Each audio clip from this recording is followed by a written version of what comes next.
So hello everyone, welcome to our in-conversation on the power of art and activism. I am Lorena Hilly, curator and cultural worker and coordinator of Global Diversity Foundation's Harvest Festival Marrakesh, a semi-annual festival that is in itself an advocacy platform that critically and creatively addresses biodiversity as it intersects with social and cultural landscapes from the local of Marrakesh to its high atlas region to the global. Adrienne Maree Brown, in Emergent Strategy, Shaping Change and Changing Worlds, writes, "Art is not neutral. It either upholds or disrupts the status quo, advancing or regressing justice." Adrienne's words underscore the purpose of today's conversation, to shed light on the ways that art, rather than being something passive, in fact holds immense power, a power that we can all harness and work with in our approaches to social and ecological justice. In fact, art's soft power is so well understood by some of the biggest and most powerful people in the world that we can find them investing in and sitting on the boards of some of the world's most influential cultural institutions, allowing them to uphold the narratives that suit their interests. With global injustices and violence rapidly heightening, many of us often feel powerless in the face of our government's complicities, as well as our own and our hyper-capitalized modes of existence. We're constantly reminded of the seeming lack of agency we have in our so-called democracies. This conversation will serve as a reminder of the power that art has in shaping change, as well as creating spaces that can restore our faith in the liberatory causes we stand for. So we're supposed to have two speakers joining us today, but we're missing one of them, sadly. We haven't heard from Alia Al-Zubbi, which is a bit unusual, and we hope that she's okay and that she might join at some point, and that there's been a miscomprehension of time or just something small that's happened. But I will begin by introducing Nada Atiq, who is joining us. And Nada is a journalist and cultural worker and organizer who is based in Zurich, Switzerland. Her work centers around prefigurative politics, art and religion as a form of resistance, primarily through writing, radio, and performance. She values collaborative, collectivized, and non-hierarchical structures. So the flow of today's conversation is supposed to last for around an hour and a half. And at that point, we'll take a 5 to 10 minute breathing break and then come back and open up to questions. That's if Alia joins us. If not, then I think that the conversation is going to be between Nada and I, and will probably be for 40 minutes, 30 to 40 minutes. And then we'll open it up to everyone here to share and participate in thinking about how we have had experiences of working with art in our advocacy work, or if we haven't, how we might begin to imagine using art as a form of resistance within our practices. Alia was supposed to share a brief grounding exercise with us. I'm going to introduce her actually, even though she's not here, because she's a force and someone that we should all be aware of. So Alia is a cultural strategist, artist, and facilitator working at the intersection of art and social and environmental justice. Her practice uses the arts to interrogate the fundamental causes of inequality and explore alternative modes of understanding the world and being in it. Alia creates critical encounters in education and the arts towards collective liberation. She's curated a range of interventions and creative disruptions from local corner shops to renowned world museums. And Alia is also someone who identifies as disabled and works heavily in disability justice. So one of the things that she wanted to bring to us today was to ask us for a few minutes before we start everything to switch off our cameras and loosen up our bodies and get comfortable with our spaces, and so that we can fully show up to today's conversation. So we'll do that for 2 minutes.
Welcome back, everyone. Everyone's slowly coming in. It does really work to like soften up into your environment and into your body and to just like come as you are to these conversations, because we can be talking a lot, but we're talking about activism today, and activism in creative ways. And yeah, being able to show up fully as you are is really important to this.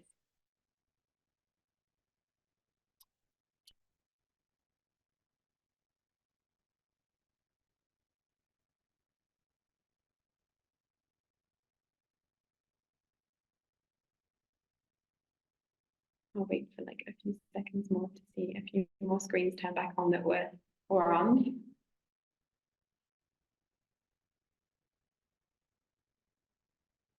Cool. How's everyone feeling?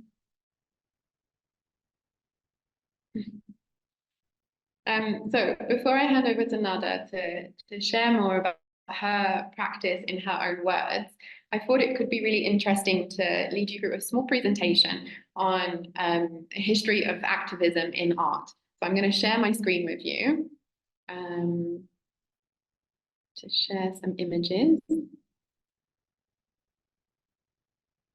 Host disabled participant screen sharing center. Done. Cool, thank you. Okay. So activism could be broadly understood as the action of using campaigning to bring about social and political change.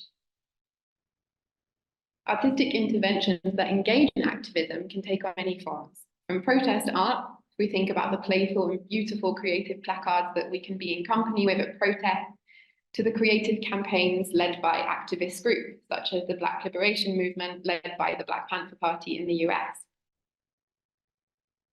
which is one of the most well-known and effective and influential of these in communicating the strength and message of a movement through aesthetic visual form. The Black Panther Party really understood the power of aesthetics in their struggle to achieve Black liberation. Other forms that might fall into this category are murals, like this Gaza to Grenfell mural in London's Latimer Road, a neighbourhood that in 2017 bore witness to one of the UK's worst modern disasters, a fire that ravaged a 24-storey residential social housing tower block, taking the lives of over 70 residents. The incident was one of state neglect, for which there still lacks any accountability or reparation. The mural, which was created by the Palestinian Youth Movement and Fearless Collective, draws links between the dispossession experienced by both the Grenfell community and the Palestinian people, and the complicity of the UK government in both contexts. Art collective Liberate Tate, who campaigned endlessly for the removal of oil sponsorship at the UK's Tate Museum, can also be read as protest art. In a staging of theirs, they carried a 16-metre, 1.5-ton wind turbine blade into the Tate. It's worth noting as well that their campaigning eventually won the removal of BP sponsoring the Tate. Yet activism and advocacy can also be read in, let someone in more nuanced artistic gestures, such as the form of a literary journal that addresses its discontent with the social and cultural conditions of the time, as with Souf Journal in Morocco, which ran from 1966 to 71, spearheaded by some of Morocco's most important artists at the time, who were seeking a revolution against imperialist and colonial domination. In 1972, the journal was banned and its founder imprisoned due to its so-called threatening agenda. Oops.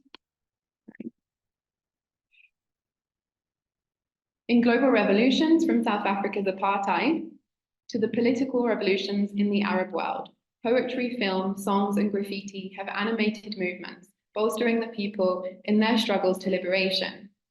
In this slide on the right, you can see a piece of street art in Tunisia from 2011, which illustrates the difficulties of reaching democracy. And on the left, you can see a piece of graffiti in Cairo that reads, "A real revolutionary completes their revolution." Artists also often work through socially engaged gestures, working in public space with local communities to raise difficult subjects and create spaces of healing. Iraqi-American artist Michael Rakowitz created Enemy Kitchen in a post-9/11 context. One iteration of the project was the food truck, which was situated outside of the Chicago Art Museum, serving Iraqi recipes inspired by the artist's mum. Those recipes were served by Iraqi war veterans. The project spoke to the place of the enemy in the dominant culture and encouraged a confrontation with the idea of Iraq as the enemy in the US war.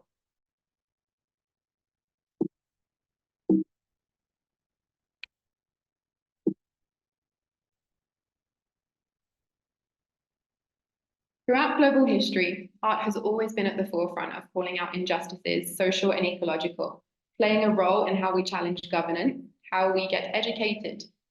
Here, Hungarian-American conceptual artist Agnes Dennis can be seen in her 1982 installation, Wheatfield, A Confrontation. The 2-acre wheat field was planted on a landfill in Lower Manhattan, 2 blocks away from Wall Street and the World Trade Center, facing the Statue of Liberty. Planting and harvesting a field of wheat on a land where 4.5 billion created a powerful paradox. The work referred to mismanagement, waste, world hunger, and ecological concerns. It called attention to our misplaced priorities.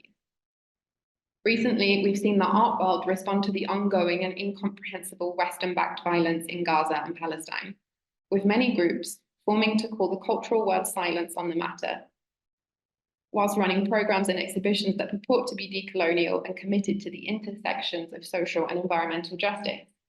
Here you can see an activist-led group, Art for Hope, who made this giant patchwork quilt with Free Palestine and Palestine Liberation motifs on it, and they laid that down on the Metropolitan of Art Museum steps in New York.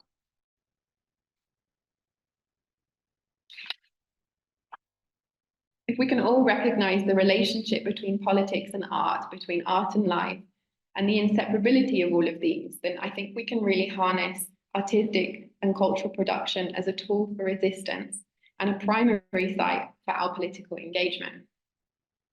I'm going to stop sharing now and head into conversation with our speaker, Nada. And yeah, Nada, I'd love for us to hear more from you in your own words about your practice as someone who's working within the cultural realm, as an artist, as a journalist, and hopefully hear about some examples of projects that you've worked on too. Thank you, Lorraine. And yeah, really beautiful and inspiring pictures that you showed us in projects. I'm Neda. Yes, I was born in Sudan, Khartoum, and now I'm based in Switzerland, in Zurich. I'm a cultural worker, like Lorraine said, organizer, mostly militant left and autonomous collectives and spaces here. And to me, I think organizing work, like learning exchanges and various political actions are at the core of what I do. And I have some examples of projects that I'm part of. And the first that I would like to talk about is the action days we call Enough. We initiated them 5 years ago with the intention to create the platform for exchange around anti-racism and migration struggles mainly. And the action days are now held once a year. This is the 5th year now in September for 4 to 7 days, and usually with participants from local, regional, and international contexts. And with screenings, we have workshops, panel discussions, concerts, performances, and so on. And we try to move away from this consumption-based or consumption-only events where you just come consume and you leave. We try to move away from that with a mix of theoretical approaches and also practical exchange and connecting. And I think what I appreciate most about this project is the continuity, like on different levels. And first, on one hand, we have comrades that now became returning friends that have been with us every year now, like Women in Exile. This is a group of women based in Germany. They're organizing in asylum camps, and that's where they started doing their work from within those camps and connecting with other camps and fighting for their rights and in like a broader no border movement. Or for example, another group is called Justice for Nzoy. They work around a case of a Black man who was murdered by the police here in Switzerland in 2021.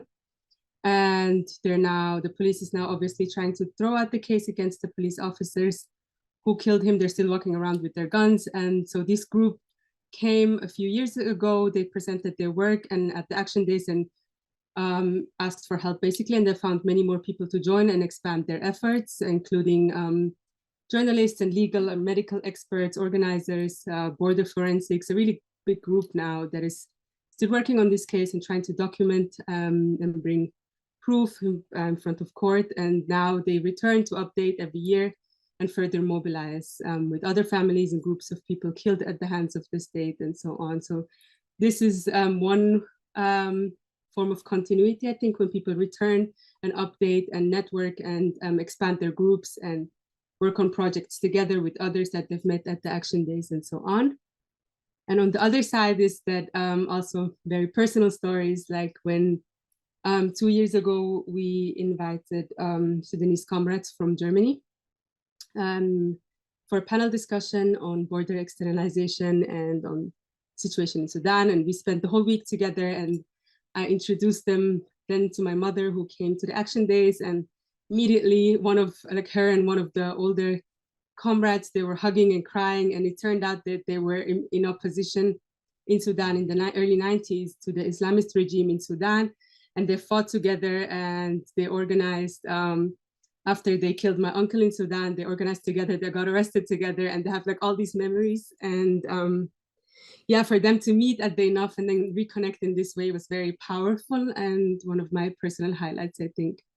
Yeah, particularly when thinking about this continuity of projects like that. So that's one project that, yes. And yeah, apart from this enough, that's once a year.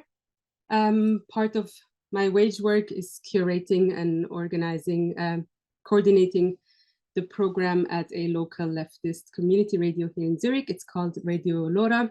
It's the oldest radio in Zurich, oldest community radio.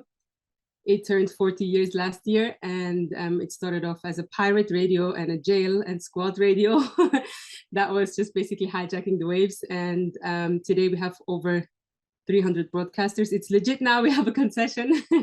We have 300 broadcasters, and we send in over 20 languages, with similarly also a platform for different generations and struggles and topics and also styles of broadcasting. And we have exile radios by Kurdish, Iranian, Sudanese, Tamil communities and local non-partisan groups, culture and literature shows. We cover demonstrations and performances and a broad set of topics, and all within the framework of anti-racism, anti-capitalism, and anti-sexism. And the radio is funded by memberships and cultural funds also, and a small part by the Federal Office of Communications, for cultural projects, which is an interesting and increasingly difficult mix. But I think we're going to go talk about that later. Yeah. So these are the projects that I thought would be good examples to talk about. And yeah, I think that's it for now. Thank you so much, Nada, for going into those. There's so much going on in all of these community groups that you're organizing with and for, and there is obviously like direct action coming out of that in terms of supporting the rights of these groups. Why is culture the place, and like the arts, why is that the place for you to grapple with some of the difficulties that these groups are facing? I think this is where everything comes together, and it's especially when we talk about like art and performances and music, and these are mediums that go beyond, that break language borders and that speak to so many people, different generations and different experiences. And I think this is definitely a point that connects people, and I think also a way of, I think everything, every work, all work within organizing and political work somehow has a cultural component in it anyways, right? And I think, yeah, so these are the things that I'm drawn to, this form of resistance and a container that can center community and this connection. And yeah. That's my personal approach. Yeah, that's really beautifully put. Thank you. And it just seems like these spaces can create so much opportunity for healing as well, because there's such traumatic context that these groups that you're working with are experiencing in real time, and also pulled away from their own communities. So yeah, it's so powerful. I actually wanted to ask you if you wouldn't mind sharing more on that note about the art that came out of and held up the revolution in Sudan, and also to hear from you if there are any glimpses of this coming out of Sudan at the moment. I think I don't know how closely you followed the revolution in Sudan that started as uprisings in 2018, and a lot of things happened, but I think the most instructive form of organization that crystallized and expanded during this process and remains so is undoubtedly the neighborhood resistance committees. These are informal grassroots neighborhood networks of residents of these neighborhoods, and some of these resistance committees originated in the 1990s, and others were newly created, and they extended rapidly across the country in a decentralized and horizontal manner. And their work branched out to include efforts ranging from political education and protest organization to mutual aid tailored to their local needs in their respective communities and neighborhoods.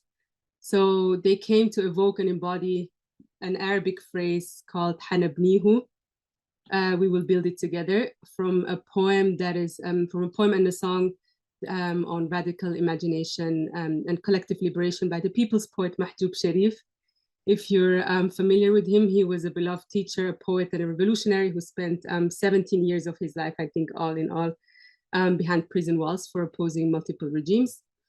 And the poem was written during the military dictator Ja'far Nimeri's rule before his ousting in 1985. And in this way, the work of the resistance committees also demonstrates how the revolution reads as an accumulation of resistance, and as that is intentionally also expressed and preserved and passed down in the form of poetry and music and political education strategies, and like this knowledge that they gained from the previous revolutions, and of course the love of love. And I think a beautiful and very compelling illustration of this of all of this provides us the sit-in. They had a sit-in in front of the Central Command of the Sudanese Armed Forces in Khartoum in April 2019. That was the anniversary of the revolution overthrowing Nimeri.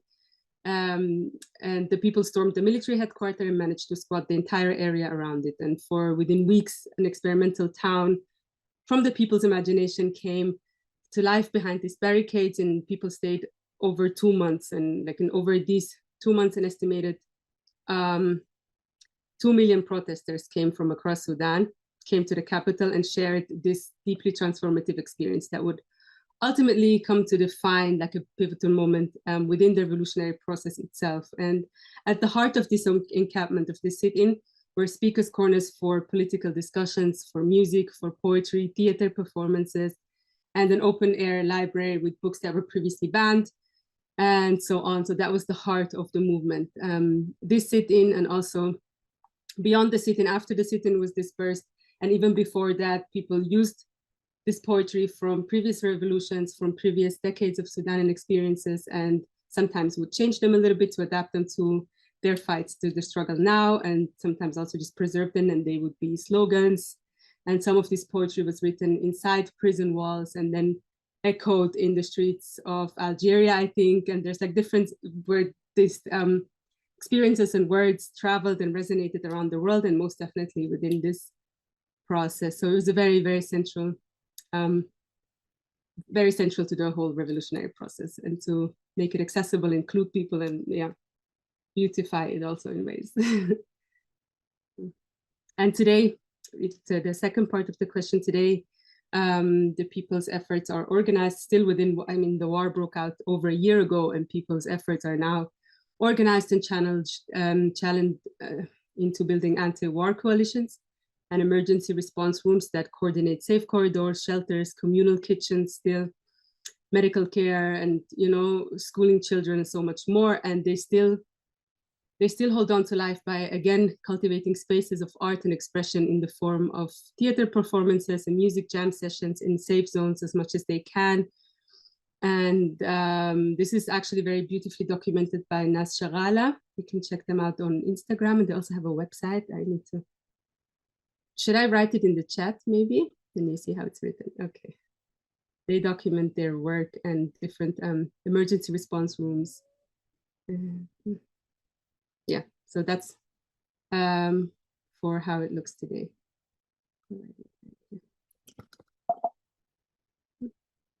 Thank you, Nada.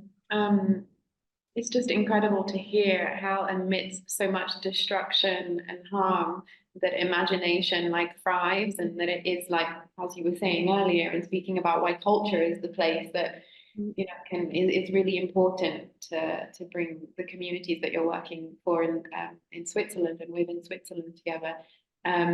You actually have a great example of some of the beautiful poetry and songs. And I wondered if you could, from the first revolution, I wondered if you could share those with us. Or I can share it if you prefer.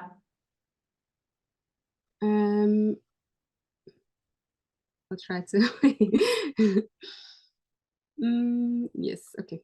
I'm gonna share my screen. Oh, I can't share my screen. It says it's deactivated. Okay, yeah. Thank you.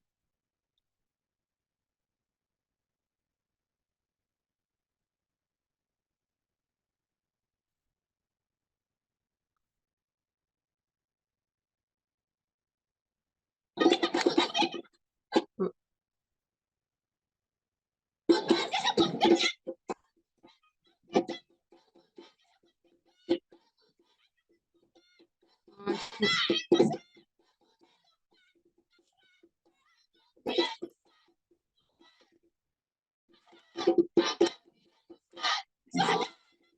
You see, it's delayed on my screen.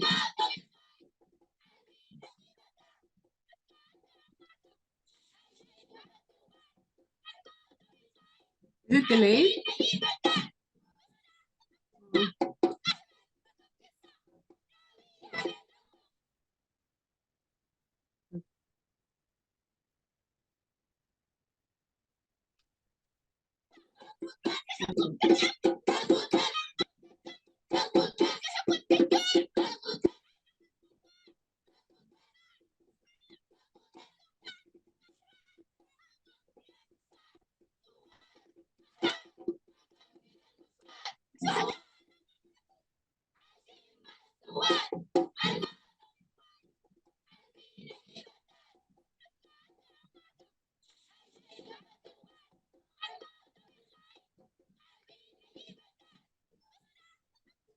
I think that the sound isn't, and the delay is quite coming through properly, but yeah, we can share the link and come back to it. Come on. It's powerful to see anyway, even like that. So thank you. No, I think. You were just speaking about how art, like in Sudan, you know, was providing education and organizing tools for communities to come together to fight for their liberation. And I wondered how you think about art, like in the diaspora or like, you know, in the West, that is also trying to raise consciousness around contexts such as Palestine and Sudan. Is like, I wonder what you think about what it's doing in terms of encouraging empathy and understanding in a different way to how we're interacting with news, like on our, you know, social media and through like the varied news forms that we digest. Yeah. Yes, I think a good example is the university sit-ins and that you showed us earlier, also in now for Gaza around the world. And I think these are really good spaces, like creating these communal spaces where people learn and maybe watch movies, there's screenings, people have talks, they exchange, they read together, reading sessions, all of these things. I think that they're really important and powerful in combination with this real political education beyond the infographics on Instagram, and learning and listening to the people, organizing protests and fundraisers, and learning and asserting pressure to our governments and so on. And I think we need to be very creative about these things, right? Like we experience so much repression around our activism and this organizing, and we're being silenced. And this alone requires us to be creative in the ways we connect to each other, be creative in the ways we evade the state, the ways we protect our communities and make the best with what we've got. And so I think it's very powerful regardless of location and what we're fighting for in specific. Very important, very necessary. Actually, that connects to my next question, which is imagination in crisis and like dreaming in these really dark times. Because as I was saying in my opening, I think that it's so easy to think that we don't have agency right now. As you're consuming the news and seeing like daily images of what is happening around the world, not just Palestine, Congo, Sudan, Haiti. It's just like, you know, everything feels like it's collapsing on you, and the governmental changes don't seem to be doing anything. And we're like, you know, we protest and we do sit-ins, but companies and universities, their organizations, they're still not listening. But yet the imagination and dreaming in the contexts, as you've just shown, where these horrors are taking place, is really just thriving. So how do we, like, outside of those contexts, from your perspective, hold on to our imagination and practice imagination and hope? Mm-hmm. I think in a world where our imagination is so heavily policed, and not just our bodies and everything around us, and we want to work maybe towards abolitionist horizons, and then the questions of what we would like to build instead of this world goes hand in hand. And for example, maybe very visible in a prison-free world, when we say we're anti-prison or prison abolitionists, we are immediately confronted with the question of collectively having to dream and imagining communities where real forms of justice or other forms of justice are possible. And what do they look like? What do they feel like? What lies beyond this capitalist carceral world of exploitation and militarism and repression? And I think, yeah, this, like we said before, it does automatically require a lot of creativity and imagination, and how we mobilize, how we involve people, and yeah, how we make it accessible even for others, how it can be a collective process, needs us to imagine together, and to make it a social and cultural revolution too, for it to be bottom up. We need lots of imagination, because everything around us does not point towards that. So I think it's really important to have that, and to challenge ourselves when we have so many limitations imposed on us and everything. We're also always confronted in having to justify why we would like something else, and how could it work when it's not. It's okay to say we don't want it like this, and we don't have to immediately have a whole thought out plan of what we would like to have instead, but it should be a collective process, and it's okay that we can take our time with that. But it's really important that we don't restrict ourselves in our imagination and kill the cop in the head, right? So yeah. Yeah, exactly. Collectivity is so important in these moments, and trying to seek out spaces that, you know, even if it's like trying to find a space that is making DIY placards to take to a protest, the community that you can find there, also the healing that you can find there, and just like writing, you know, with a crayon on a piece of cardboard, like in community with other people writing their own messages, is just so transformational, and a reminder that you're not alone, and a reminder that you can dream big. Because I think we've had this conversation internally in GDF sometimes, when you're trying to dream of projects, like you have restrictions on you from funding to the state to, like, you know, what messages you're allowed to put out without, as you said, like being policed. But if you can like just chip away at those, your imagination can exist in a really big and powerful way, in a way that is threatening to the status quo, and especially when it's like alongside a community. Mm-hmm. talking about like the restrictions of states and funding and also censorship that we're currently seeing taking place across the arts. I think it was just a few months ago the Arts Council in the UK put in a clause in their funding for institutions that you cannot be actively or overtly activist in your programs.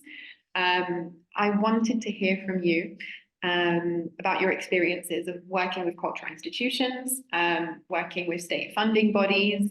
I know that you've put on beautiful projects that center your culture and heritage within spaces like Serpentine, which is a really great cultural institution. It's a big one that's based in London, for those that might not know. But yeah, what's it been like bringing yourself, bringing your politics into those spaces?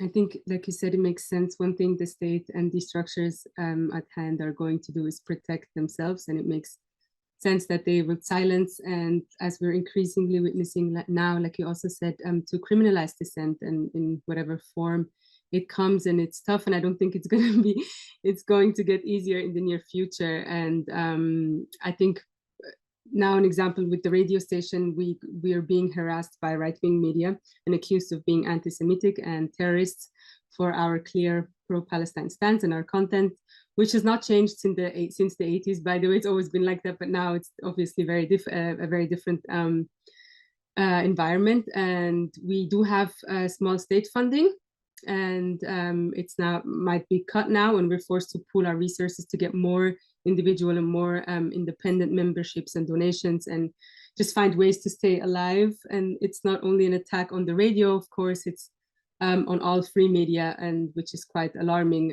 in a general sense. And we've experienced the same with many other more artistic projects as well.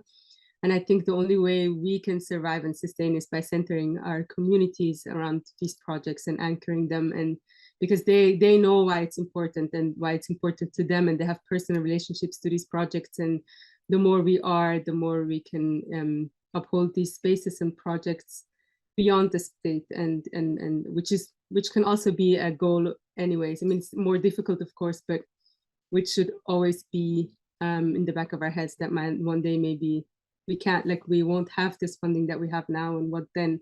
How can we ensure that we still have these projects? And they might have to look different, and we might have to do more DIY, but at least we can be, we're not restricted in the content. And I think, yeah, and one thing that we also see right now is boycotting and refusing to be silent and to be too governable, and because certain aspects will always be co-opted and de-radicalized. But we have to stay adamant and know also that the power lies with us, and they need us and not vice versa. Yeah. You were talking about the fact that the radio itself is funded by membership.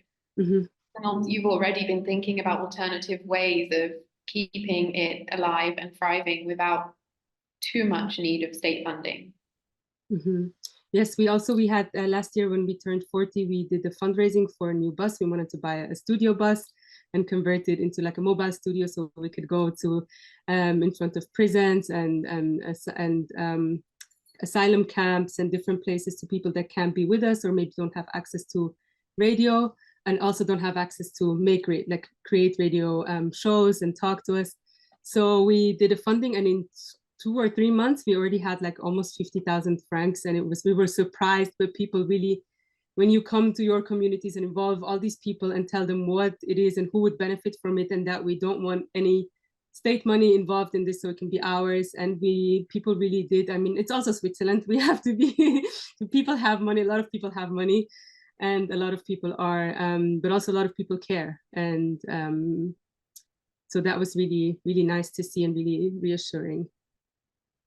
Yeah, I don't know if we're going to be able to keep the radio running. It needs a lot of funding, and only, I mean, just the technique and just the infrastructure and all of that is a lot of money. So I can't say that we're going to be able to run it by ourselves, but it's nice to know that people care and that people are willing to come together and to think about ways to carry it together.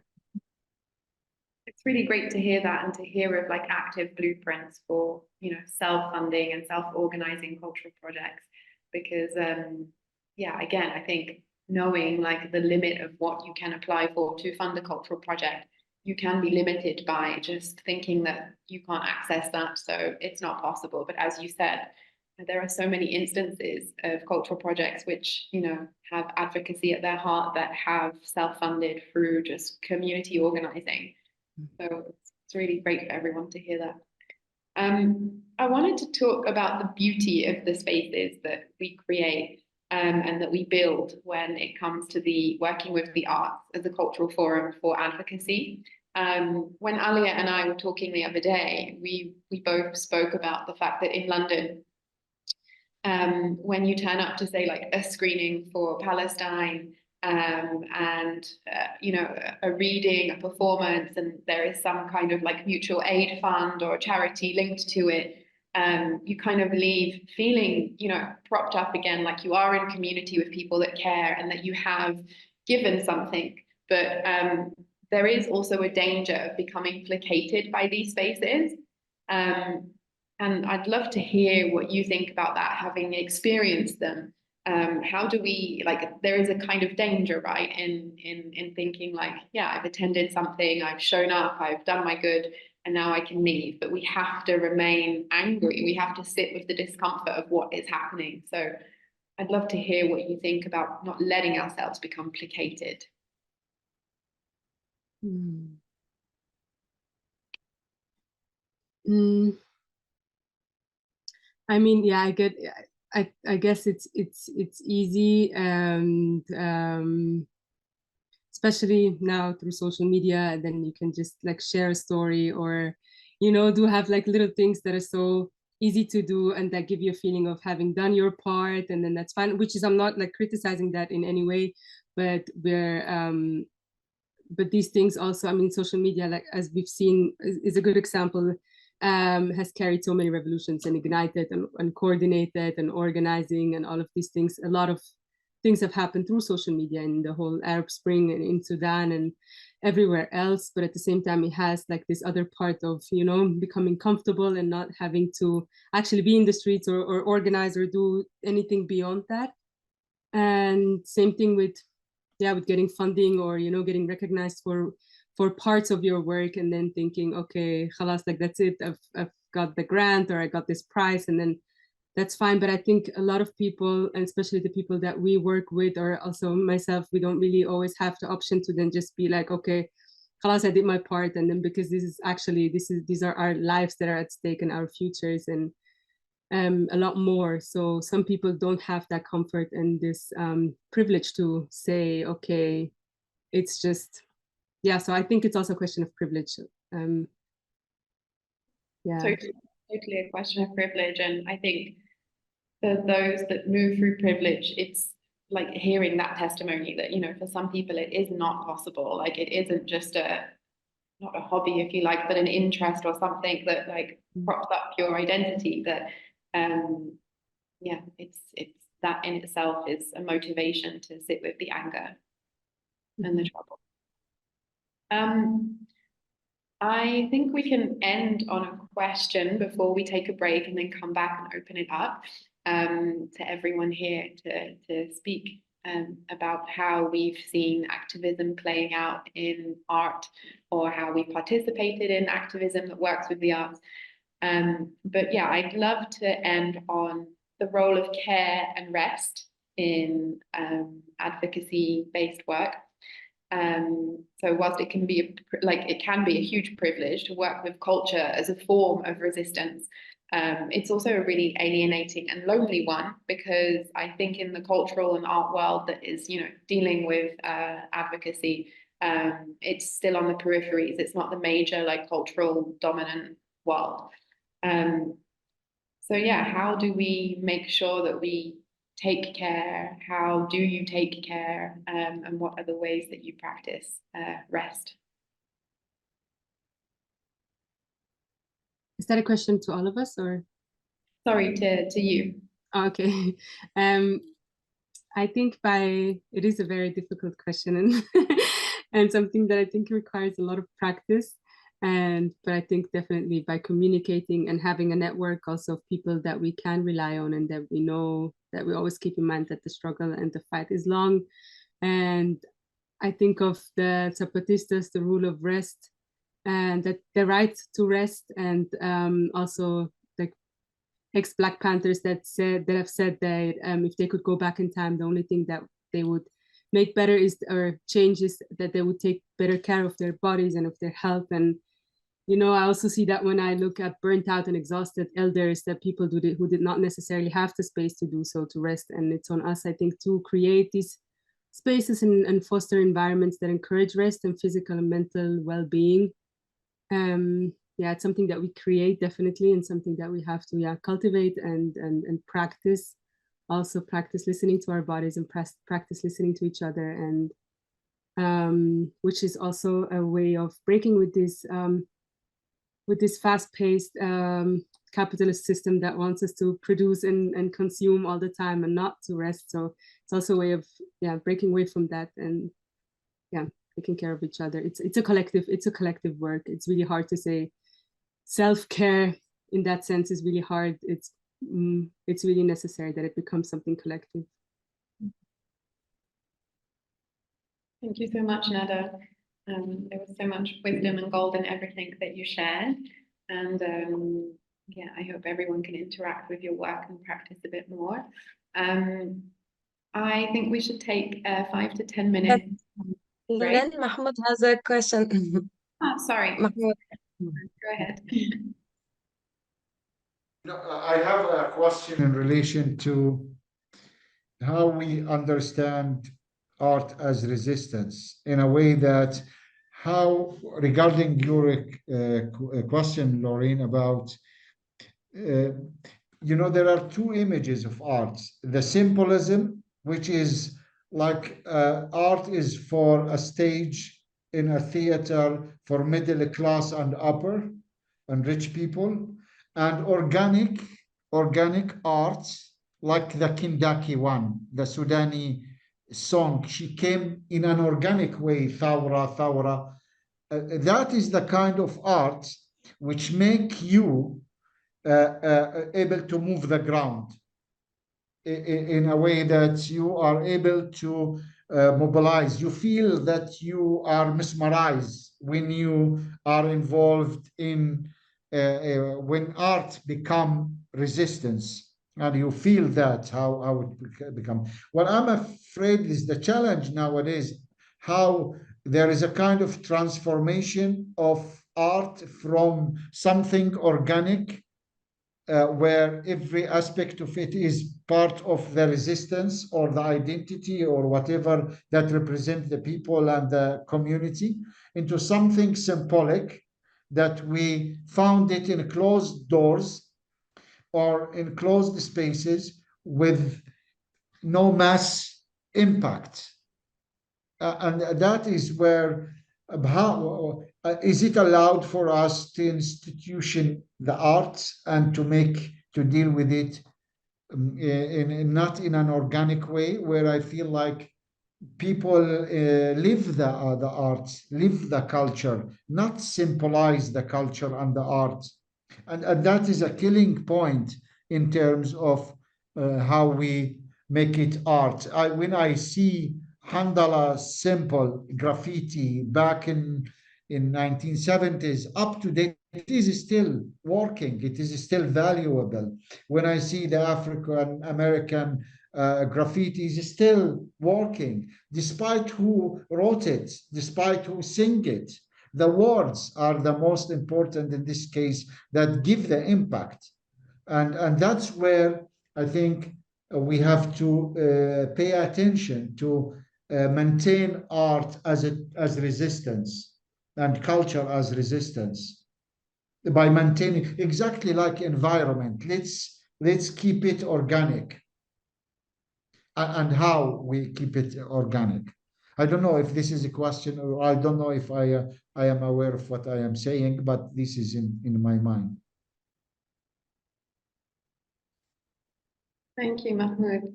I think it is a really important question, and I would be keen to hear from everyone about what they think about the institutionalization, as you're saying, of gestures that come from real life, and how we don't let them become institutionalized and co-opted. And the first thing I have as a response is that, and I think it's something that was coming up in our conversation with Nada, is like we have to also hold institutions, cultural institutions have power and they have resources, and they want the organic, they want the resistance movements in their spaces, often 50 years later or 100 years later, when, you know, suddenly the Black Panthers are iconic and they're not a threat to the state and, you know, being murdered by the state.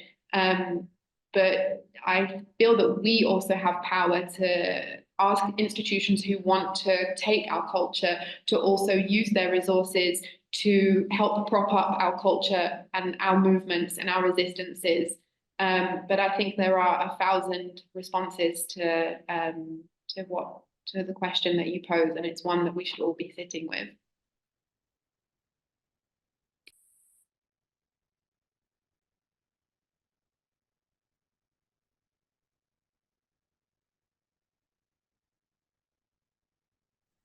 So I think we can all take a 5 to 10 minute breathing break and turn off our screens, and then come back together and explore similar questions or responses, maybe other responses to Mahmoud's question, and share more about how we work with creative encounters in advocacy and social justice and environmental justice, and just open it up to everyone.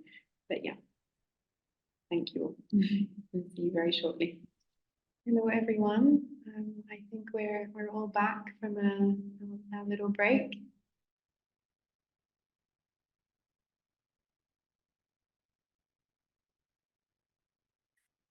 So we thought that in lieu of Alia joining us, that we would open the dialogue up to everyone here with 2 questions. Have you had any experience in making art that explores advocacy? And for those who haven't, how could you imagine artistic responses to your movement and liberation causes? So we can open this up to anyone who would like to share, and you're also welcome to share in the chat if you prefer to.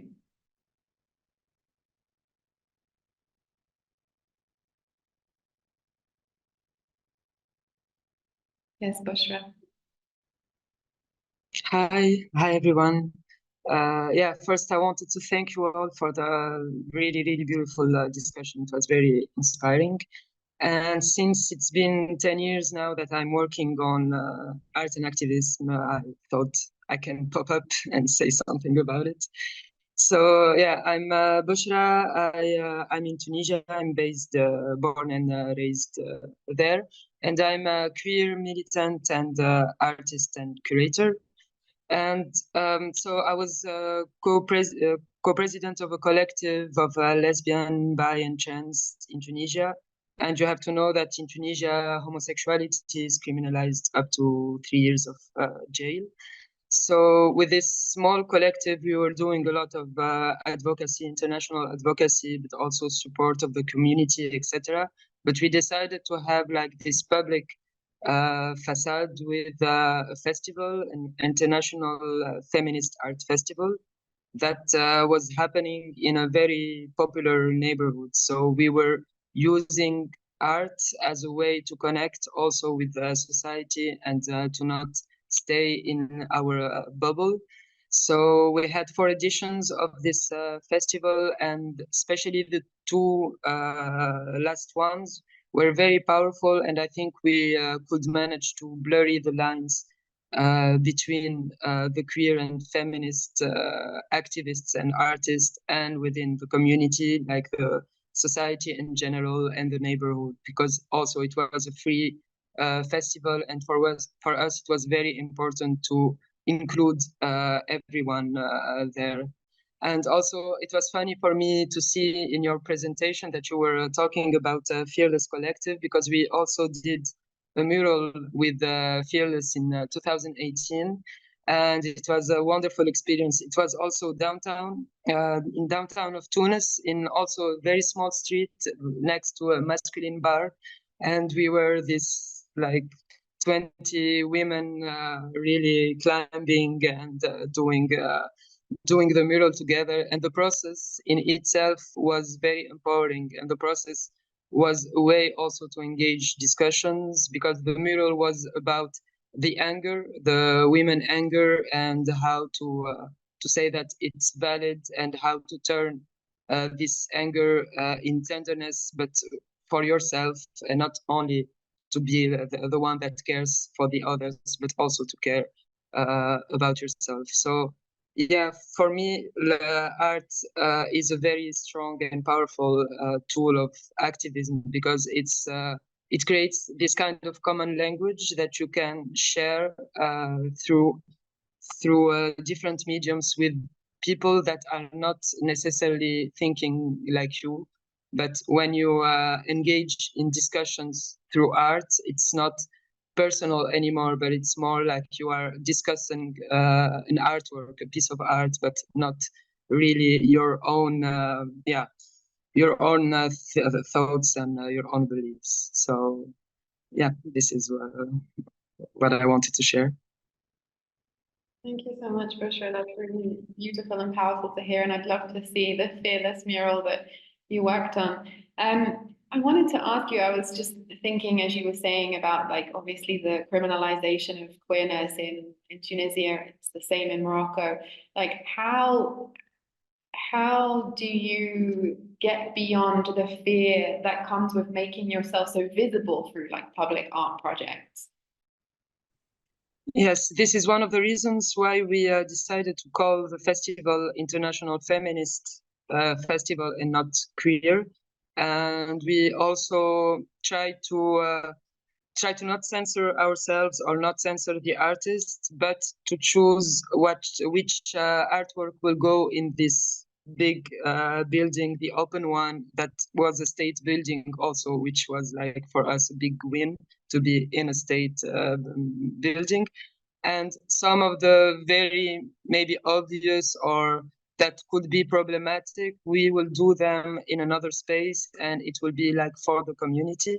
So we also thought about like the safety of everyone for that, and not to take too much risk. But we had like very obvious queer artworks in that space, and I think the fact that it was very inclusive, and also it was a way also for us to give unexpected memories for everyone. So for the neighborhood, it was like this kind of 4 days where all the neighborhood will change, and everyone will be like buying everything from the neighborhood, etc. So it was like, okay, they are weird persons, but at least they are doing something here. So I think this is the inclusivity of everyone helped us a lot for that. Great. Yeah, you raised two really important things, which is like when you are organizing through such visible forms like art festivals or murals or, you know, public spaces, that you have to, if you are in contexts where people can be in danger, think strategically through the loopholes that would allow you to not censor yourselves and everyone around you, but, you know, still find ways of manipulating the politics of the space, but also it's so important that, like, if we are thinking of organizing in these forms, to make sure that we're thinking about the care of the people that we're bringing in, because we have a responsibility as a curator or cultural organizer if we're bringing in, you know, someone who could be at risk of harm because of the exposure we're giving them, to work out how we're taking care of them and how we will show up for them.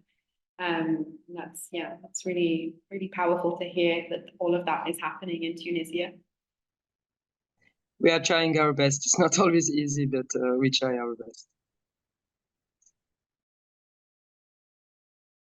I think there was another hand raised, but I am missing it. I don't know if you saw Sana. Faye? Hi, thank you. Thank you for sharing. Yeah, it actually brings a lot of emotions for me, and especially when I look at the question, how is it like as an experience to practice art in the advocacy. With my partner, we used to have an art studio in China called Chelu Studio, and it's focusing on arts as a communication and also solution for our current ecological crisis. And we did that for a couple of years.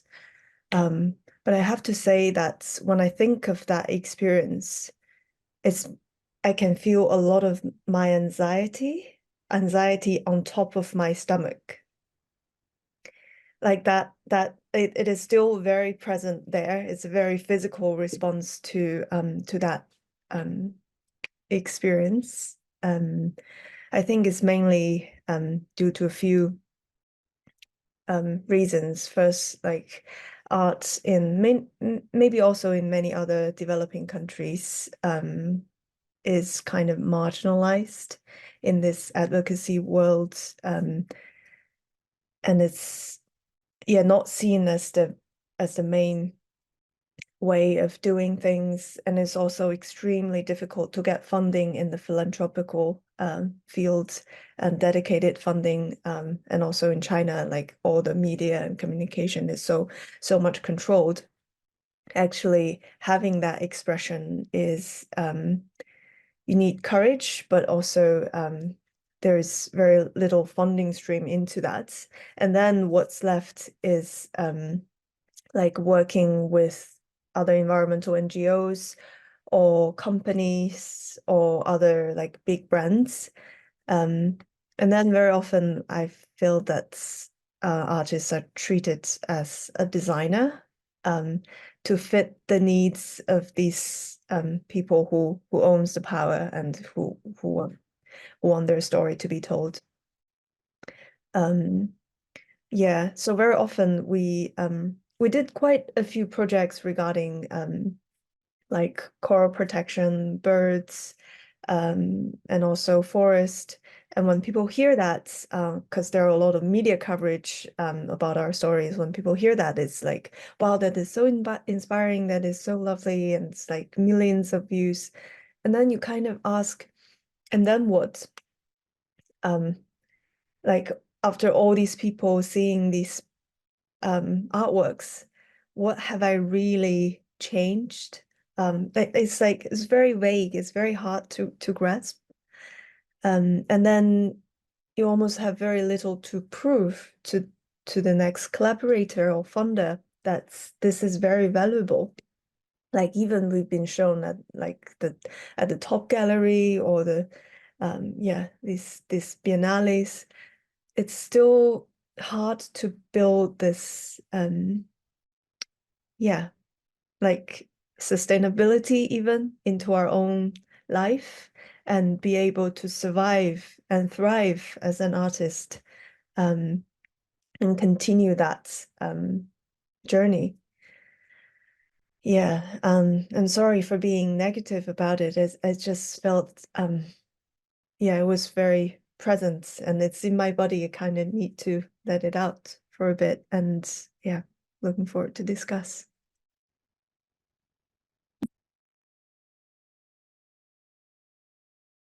Thank you for sharing that. I don't think it's negative at all. And I think it's a reality of, as I was saying, as I wrapped up the conversation with Nada, that around rest and care, it's working with art as a form of advocacy is still sitting on the peripheries of like all of, across the world and in even Western art contexts. Of course, not as much as Global South contexts, but it still does sit on the periphery. And so the labor that has to go into being convincing in your funding application, sustaining funding, also as individuals who have principles, holding institutions and funding partners accountable to the politics that you're bringing to them through your work. It's really, really exhausting.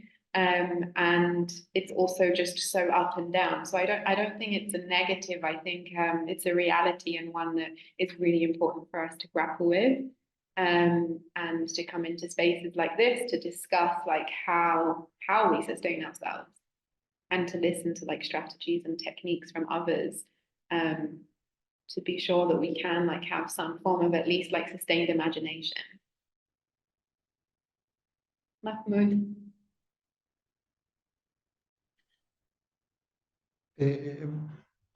I just want to share some from my experience in activism, and where we implemented art as a tool for advocacy and outreach. I give you examples of singing, for example. When the most number of participation for locals is when there are music or singing or drums or creativity. And that we noticed that the locals are mobilized by music and participated more. In terms of number, everyone is participating when it comes that there is a famous singer like Reem Banna. Reem Banna is a Palestinian singer who is singing for revolution. She came in a cultural day and we organized a demonstration, and everyone in the village where I live come and join the demonstration. The second thing is the wall itself. And you know that Israel is building this apartheid wall in Palestine.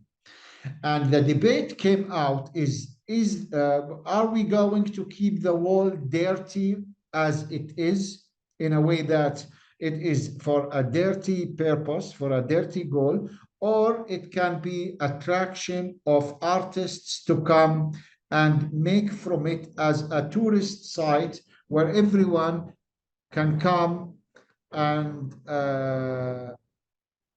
I'm sorry, the planes are targeting Gaza. They are flew on a low level, so the noise is everywhere. So the wall, the apartheid wall, where I live in Bethlehem, is inside the city. So it's the same as Belfast and Ireland in the past. And so artists come and they do the graffiti. And one of the famous is Bansky, who were coming to use a graffiti on the wall, and everyone become to visit the wall. So the wall itself become a place where people come and see and visit to see how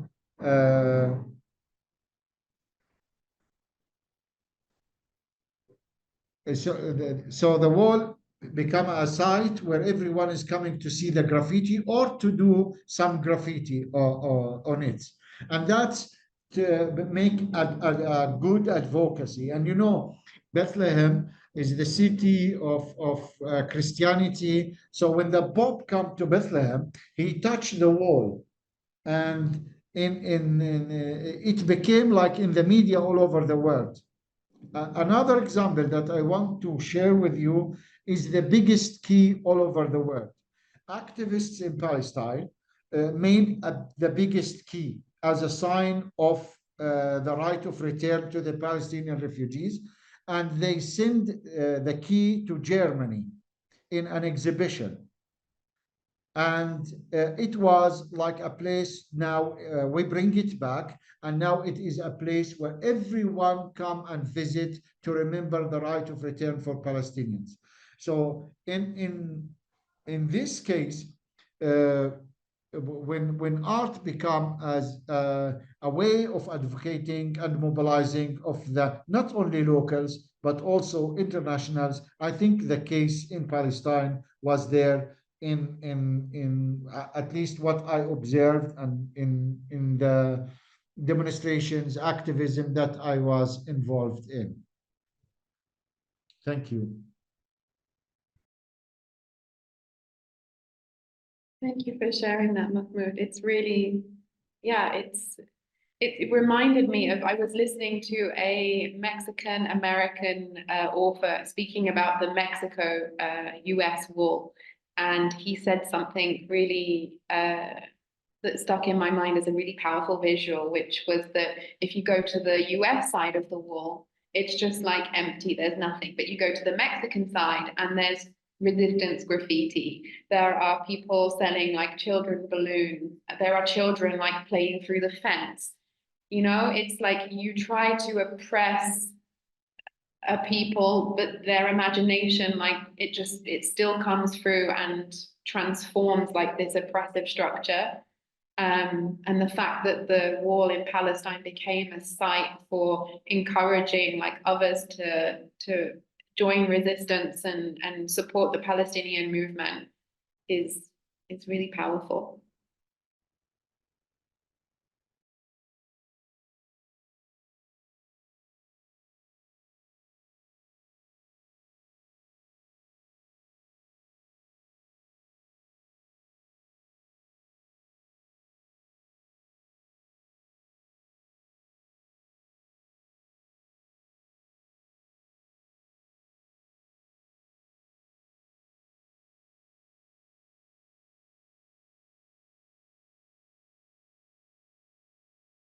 Lauren, you're muted.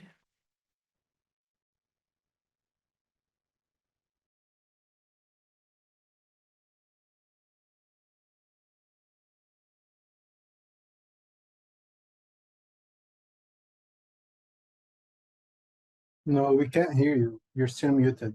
No, you're good. Yeah, I lost the button, sorry. I was just asking if anyone else would like to share their experiences in working through creative forms to explore their advocacy work.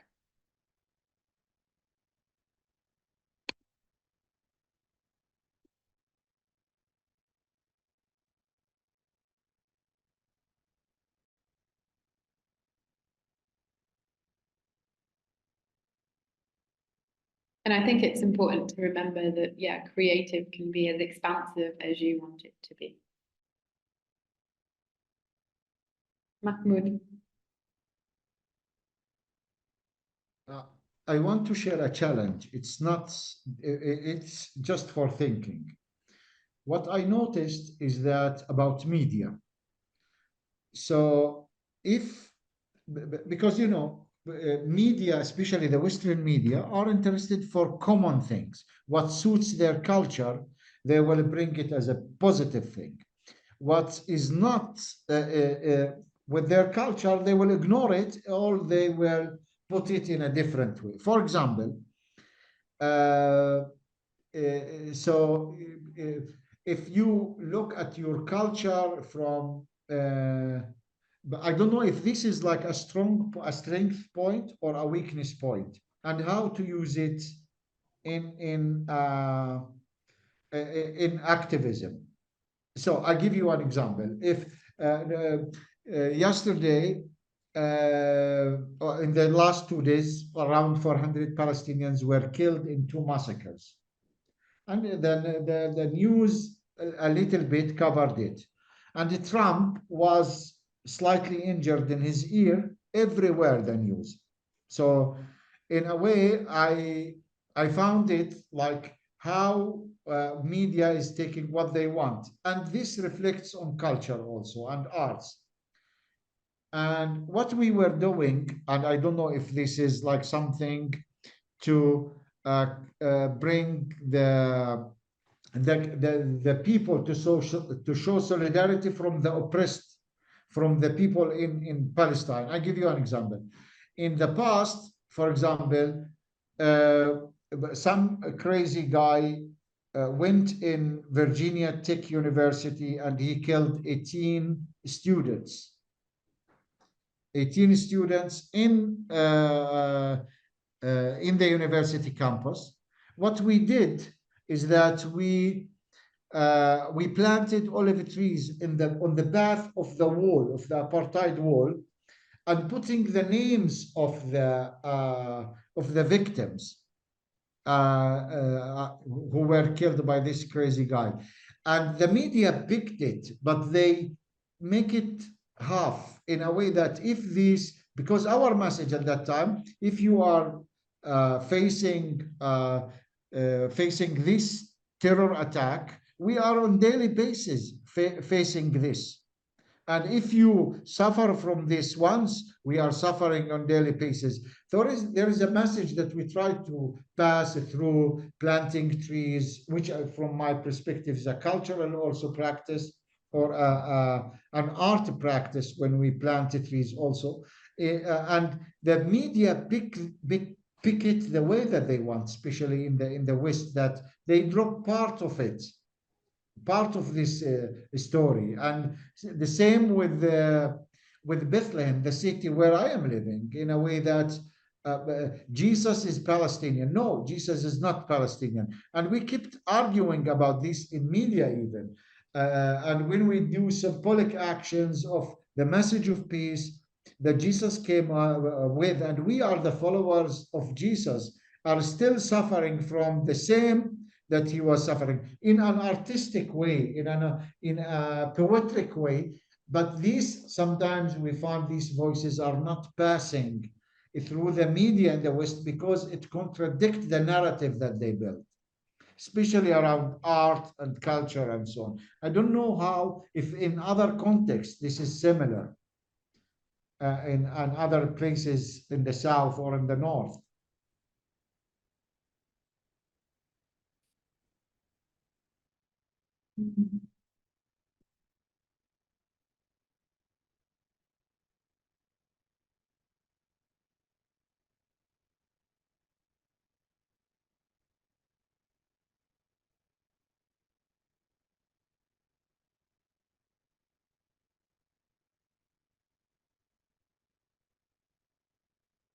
Thank you again for sharing, Mahmoud.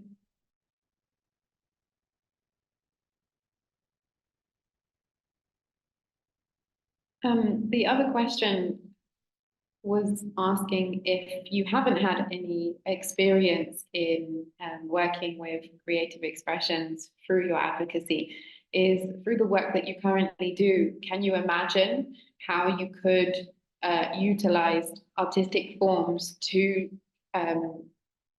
bring them to your advocacy work?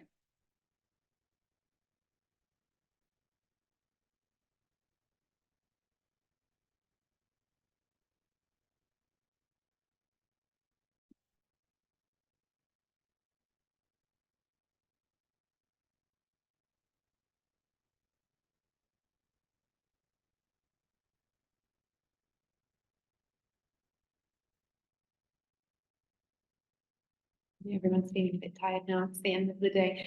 And we also have the opportunity, if anyone has any questions, to ask Nada to explain more anything that she spoke about or highlighted, that the floor is open to that as well.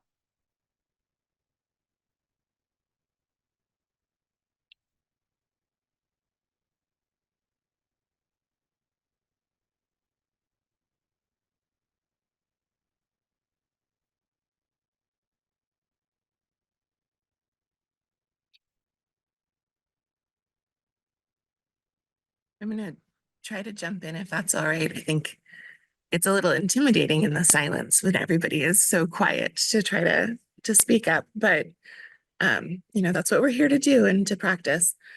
I wanted to share sort of a thought that's sort of partially baked, and maybe Nada or Lauren, you would want to comment on this as well. One of the ways that I think I've tried to use art and the act of creation in my advocacy and in my activism is really around just building sort of that muscle in a post-capitalist world where we tend to be so separate from our labor, building that muscle around what it looks like to create and what it looks like to build some imagination. So when I think about the work that I've done locally, which has primarily been around anti-racist and anti-oppressive work and building some education, one of the strategies that I've tried to do with our local community has been just collectively imagining, right? So whether that looks like us each taking a little sticky note and writing down what we would like to see and then making a collaboration or a collage out of something like that, or whether it's actually getting paint out and trying to come up with with symbols and images that reflect what we would like to see in the world. I'm wondering, I guess, if others have used the process of creating artwork or the process of imagining as part of the activism, as opposed to just the final project, right? We see the graffiti, we see the art installation, and then we have the discussion around it. But is there a way that others have used that actual act as part of what they're teaching or what they're sharing?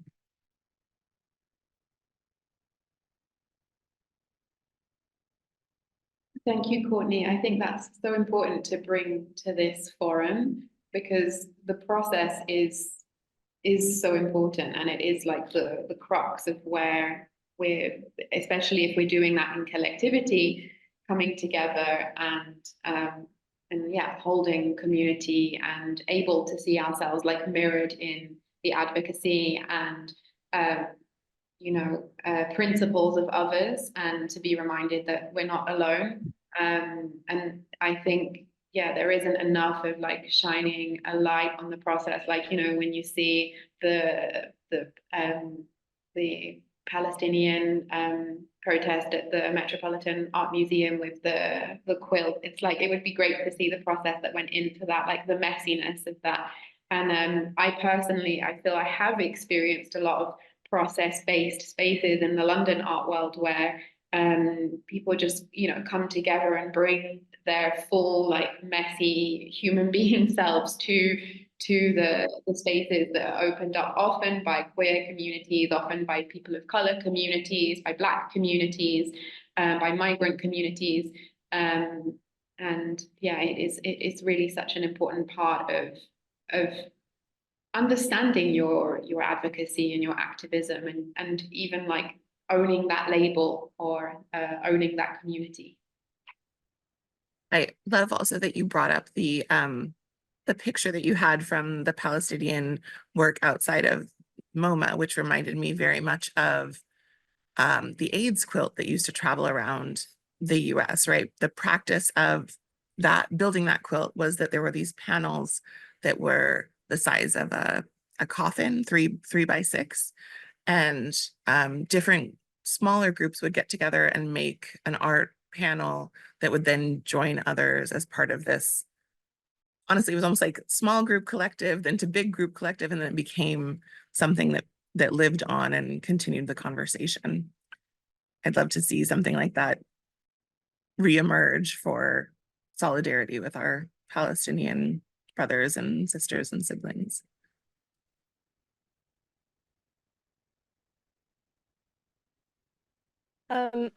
I just wanted to share a little bit. Recently I was in Marrakesh for one of the for the spring edition of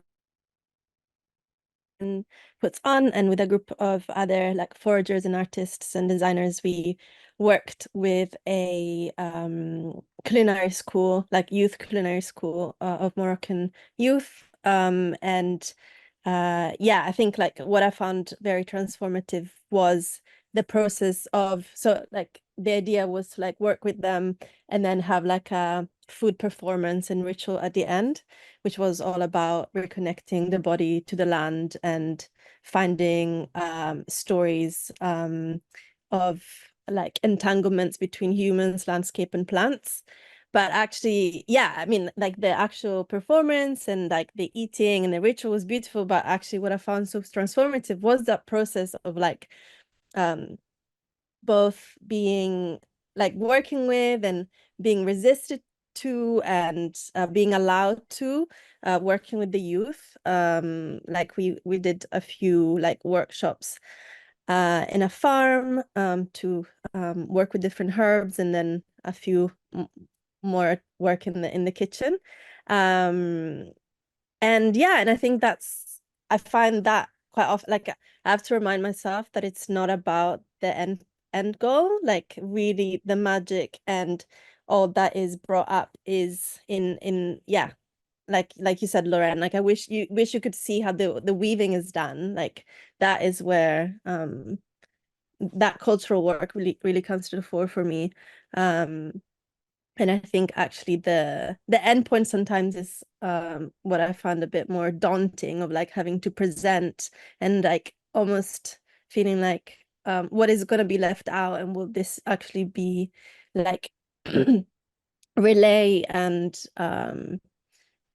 like make justice of all that came out and all that was yeah, discussed and things. So yeah. Yeah. Thank you for sharing, Rhonda. That project and performance and sharing was really magical.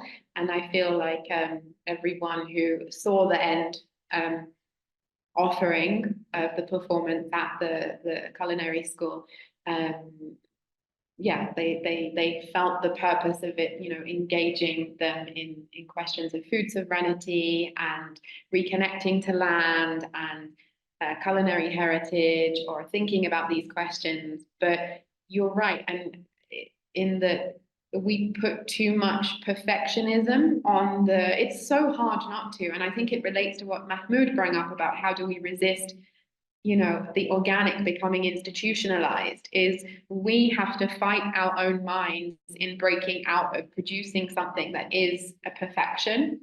And Courtney, also with what you were talking about in coming together for process, is that process also shouldn't be something that is it shouldn't necessarily be a space of harmony.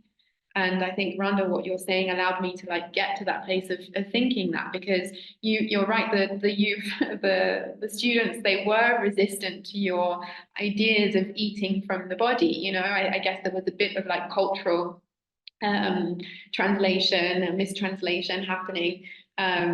But the resistance is what allows us to break into new ways of doing and being and understanding one another. And that is the process. So we have to stop policing our own minds and imaginations when it comes to like the end of what we produce, and really privilege the process and the messiness and bring that to the public.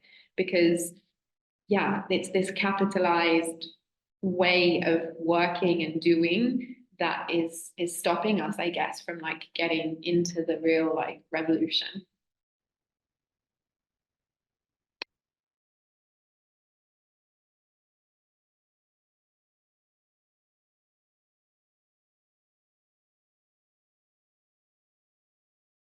Thank you, Dale, for sharing that in the chat. If you don't mind, I'm just going to read it out because it's really powerful. So Dale notes that they have practiced a few art activism projects, one of which was the creation of an altar to protest the killing of a young woman in Trinidad and Tobago.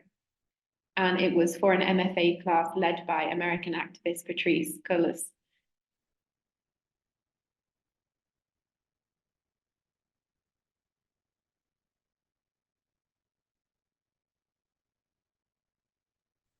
Lauren, Yusuf raised his hand.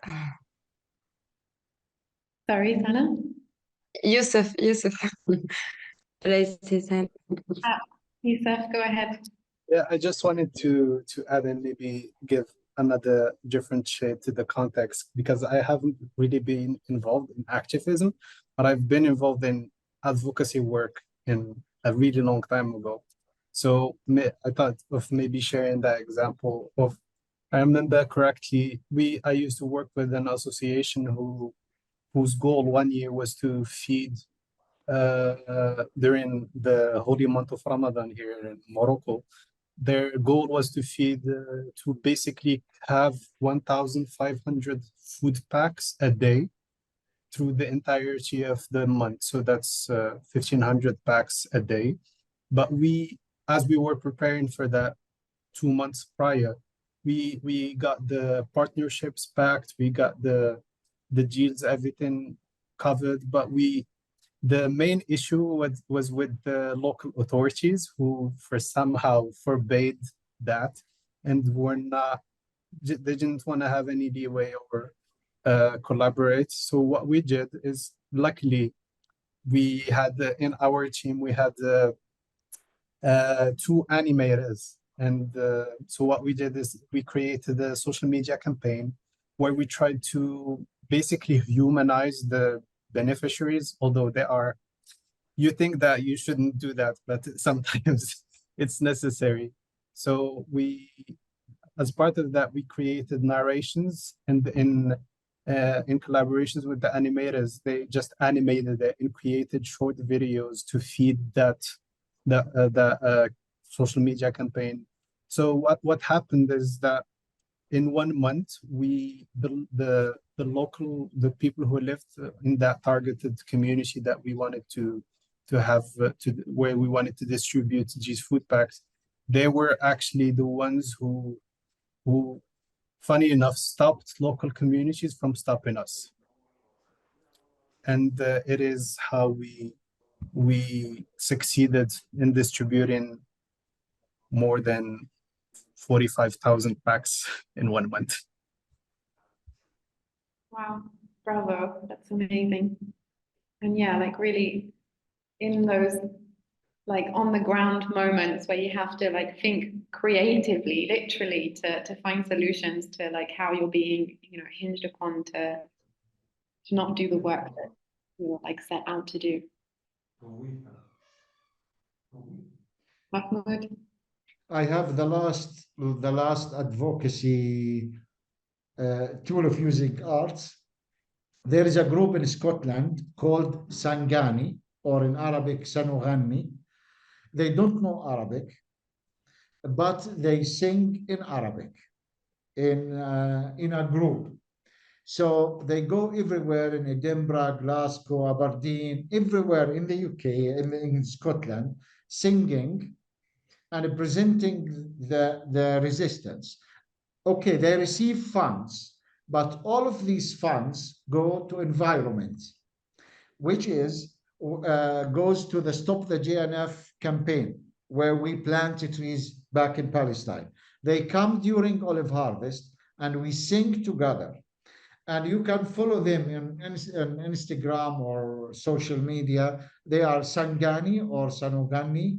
I love the way that they are singing, and they inspire people, even if the people do not speak Arabic, but they understand the rhythm and they understand everything. If you allow me, I can drop it in the chat and people can listen to them. Or maybe you can sing, Mahmoud, again. I promise in person I will do it next time.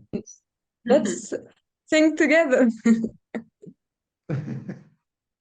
Let's share it. Sana, if you want me to share it now, and we can, it's beautiful. There's Sangani group. If you want to, I don't know. Anyway, but Are you able to share your screen? Do you want to share your screen? Yes, I want, if you co-host me, I can. Go ahead. I just designated you. Okay. So if I share screen, where is it? I hope that the internet will help me.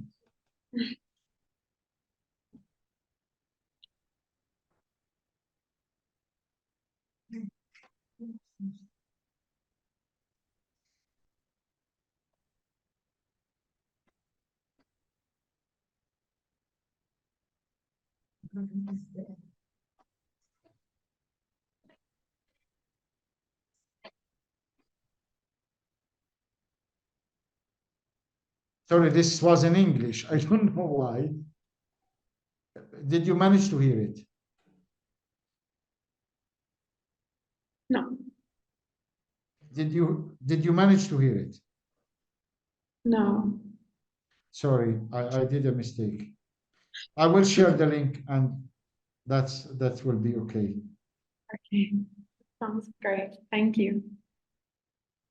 I'm not sure if anyone else has anything to add, but I just wanted to bring in that one of the questions I had for Alia and Nada that I didn't bring up, and it's connecting to Mahmoud's offering and to what Randa shared and Courtney, is the importance of the sensorial in advocacy-based art.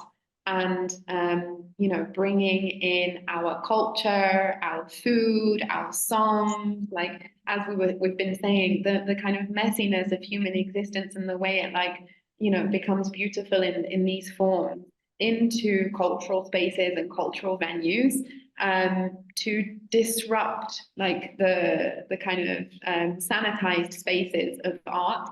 It's really, really important that that we do that, and I think it's the most meaningful art that we witness that embodies that.